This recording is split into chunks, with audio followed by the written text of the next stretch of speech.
As a doula, your job and mission is to provide all the tools for new parents so that after you're there for a short amount of time, you kind of work yourself out of their home so that you can leave them with all the tools that they need to carry on in raising their baby.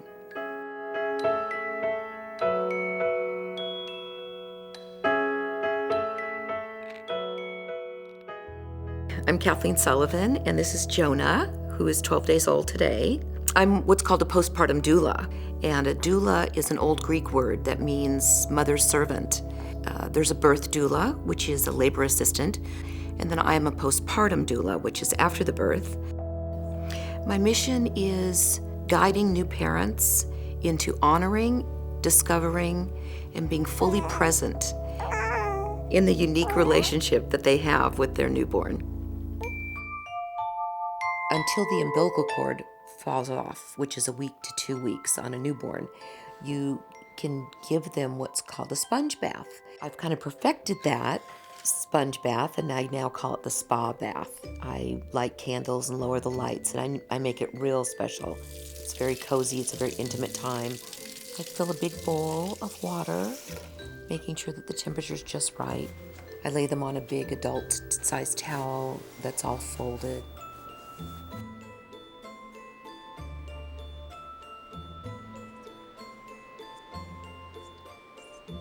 Babies at this age don't like to be naked, so I always start with their clothes on and undress them slowly so that it's done in layers.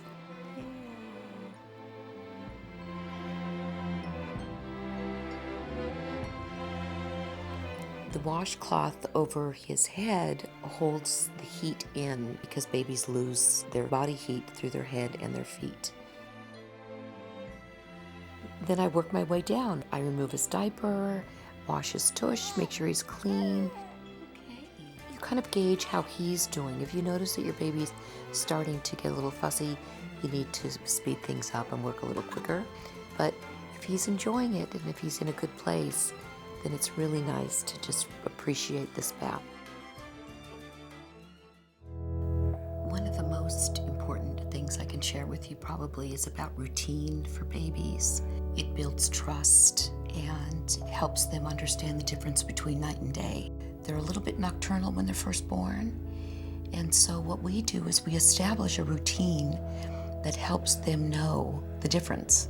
What we've done here is we've lowered the lights and we bring her into a quiet room so that she understands that this is now the nighttime. Can you explain the difference between routine and schedule?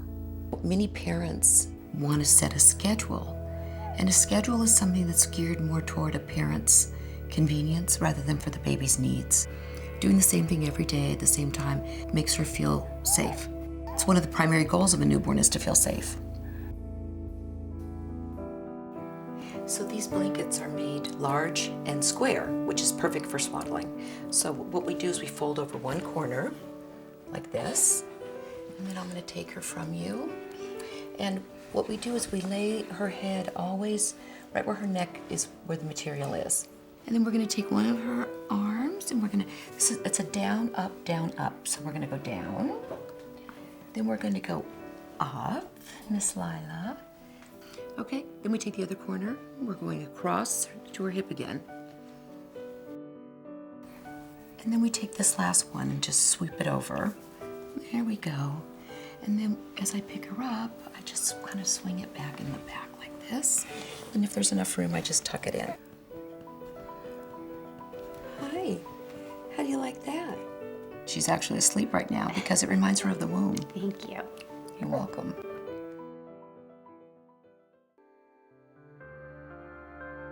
So babies get fussy, and a lot of times it's in the evening when they're fighting the transition into night. These exercise balls have turned out to be something that's really great to calm a fussy baby. People get confused because they think if they walk the floors with a newborn, that it's going to calm them down. But in reality, every time they turn a corner, the baby's looking at something new, which is also very stimulating. If we find out that she's too wide awake and she needs to go to sleep because they do have a rhythm to their sleep and awake time, then we can actually just lay this over her eyes. but it kind of shuts down the activity that she might be looking at, you know, the stimuli. And then once she's asleep, you can just take it off. Sometimes I roll my fingers down her forehead and over her eyebrows because they don't know to shut themselves down to go to sleep, so we kind of have to assist them.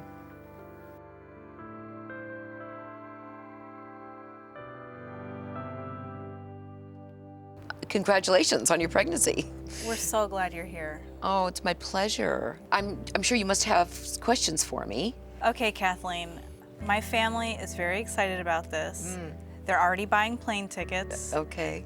Is there anything that you can tell me that will keep them out of the house for Or should first they be out of couple the weeks? house? Or should they be out of the house? I mean, is it a good thing? This is a special moment for them, almost as much as it is for you. But when it comes to all the people, you know, the friends and people coming to the hospital and holding court, that kind of stuff, really, out of respect for the baby and out of respect for Diana, we really need to try to keep that energy at a minimum. There's so much stimulation going on every time they open their eyes. This is raw and unfiltered to them.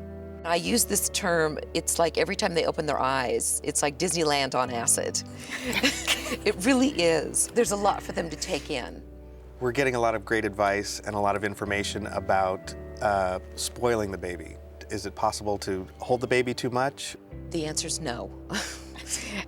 It's imperative that you keep that baby close to you as much as possible. Wear him, hold him, let him sleep on your chest. It's just so important.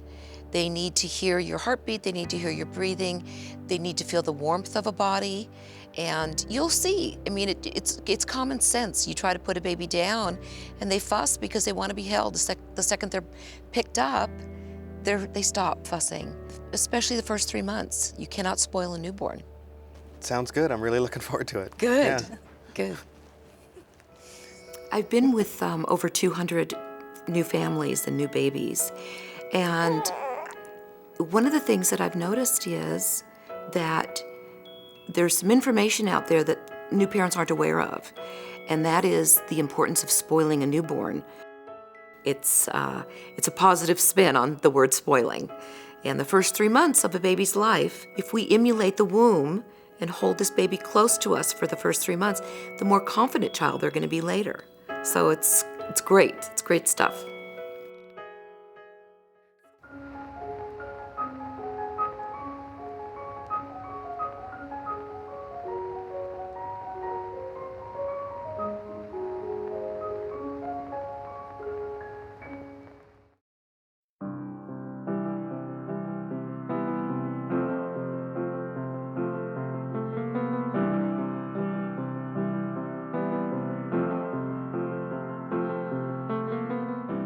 Imagine